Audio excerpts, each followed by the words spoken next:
Salam saudara pemirsa, sampai jumpa kembali dengan kami dalam program Berita Pengharapan. Saudara pemirsa, hari ini kita mulai belajar sesuatu sepanjang bulan Februari ini. Kita akan belajar sesuatu bahwa hidup kita ini masih ada dalam dunia ini.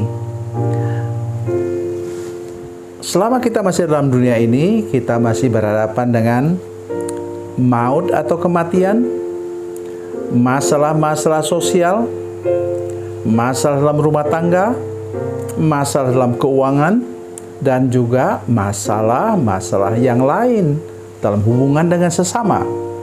Nah, itu yang kita dengar sepanjang bulan ini setiap minggu, dan hari ini kita akan mulai dengan sesuatu yang luar biasa dari firman Tuhan.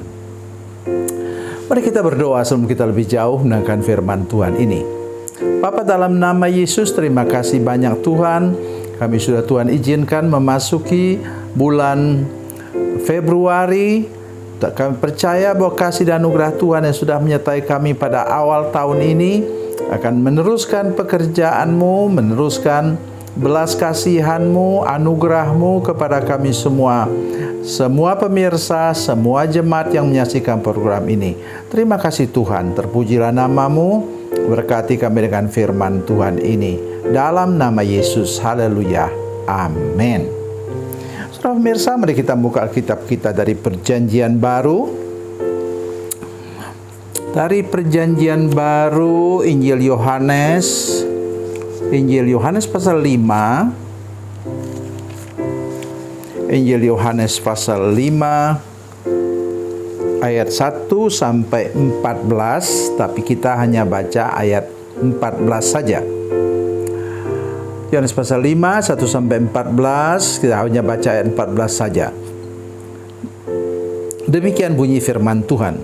Kemudian Yesus bertemu dengan dia dalam bait Allah, lalu berkata kepadanya, "Engkau telah sembuh, jangan berbuat dosa lagi, supaya padamu jangan terjadi yang lebih buruk." Amin. Tentu sudah tahu, ini ayat 1 sampai ayat 7 itu bicara tentang seorang yang menderita selama 38 tahun di kolam Bethesda. Dia sudah terdampar di situ selama 38 tahun, sudah bisa bayangkan. Kabar baiknya apa, saudara sekalian? Tidak ada masalah yang permanen. Bila kita bertemu dengan Yesus atau di sini dilawat oleh Yesus, maka masalah yang sudah bisa bayangkanlah itu. Hitung saja 38 kali 365 hari. Dia menunggu di situ sampai apa? Sampai air itu bergoncang, katanya sewaktu ada malaikat Tuhan datang. Dan apa katanya? Mari kita lihat. Ayat 7. Jawab orang sakit itu kepadanya, "Tuhan, tidak ada orang yang menurunkan aku ke dalam kolam itu apabila airnya mulai goncang. Dan sementara aku menuju ke kolam itu, orang lain sudah turun mendahului aku." Saudara pemirsa, lihat muka saya ke sini. Ya, perhatikan benar-benar firman Tuhan ini. Orang ini merasa sebatang kara. Mungkin keluarganya pun sudah tidak mau, sudah bosan 38 tahun. Untuk tidak mau mereka jaga dia lagi. Terus katanya apa? Ini yang harus saudara perhatikan betul-betul. Katanya, kalau aku sudah mulai mau turun ke sana, orang lain sudah mendahului aku. Ingat baik-baik. Kita masih melewati 11 bulan ke depan. Tolong jangan punya rasa sendirian, sebatang kara, tidak mampu mengatasi segala sesuatu. Ingat, bersama dengan Yesus, engkau mampu melewati kehidupan ini. Nah, kita bisa baca di media sosial misalnya, ada orang yang dibuang oleh orang tuanya, dan itu kenyataan. Ya, ada orang dibuang oleh keluarganya, Tapi puji Tuhan, kemudian ada orang yang pungut dan kemudian dia menjadi orang yang berguna. Jadi jangan pernah membayangkan engkau sendirian. Kalau engkau percaya kepada Yesus, engkau tidak pernah dibiarkan sendirian. Sesudah firman Tuhan ini nanti sebentar, silakan saudara baca Ibrani pasal 13 ayat 5 dan 6. Alkitab dengan jelas mengatakan Tuhan sekali-kali tidak akan meninggalkan engkau. Ia sekali-kali tidak akan membiarkan engkau. Itu sangat penting. Kemudian apa? Mental kalah. Ya, karena sudah sedemikian berapa ribu hari sekalian itu. Ya, sehingga dia sudah menyerah kalah. Tidak ada kemauan lagi untuk mengalami kesembuhan dan pemulihan. Begitu juga kita sekalian.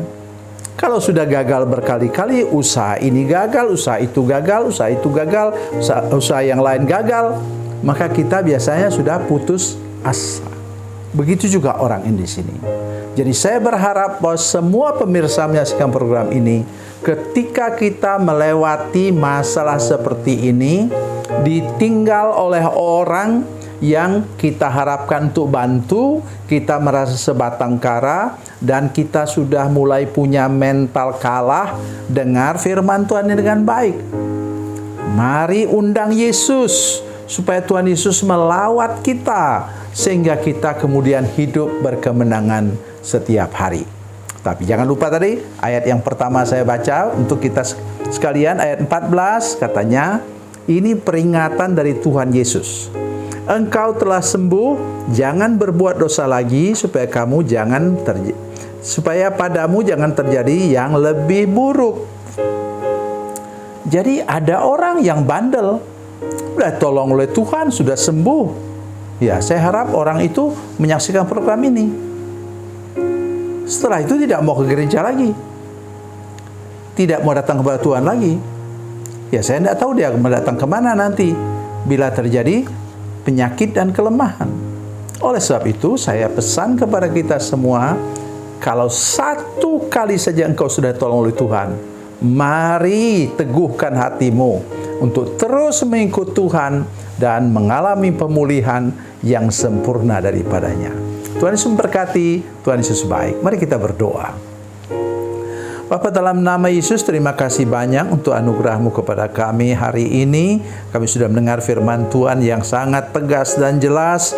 Tolong kami semua, mungkin ada yang sudah mau putus asa menjalani hidup yang berat di tengah-tengah dunia ini, tapi kami punya Tuhan Yesus yang akan membangkitkan kami, membuat kami dipulihkan, dan tolong kami untuk percaya benar bahwa Tuhan saja yang mampu untuk mengangkat hidup kami, memulihkan kami, tetapi juga menyembuhkan kami. Terima kasih Tuhan. Dalam nama Yesus, haleluya. Amin.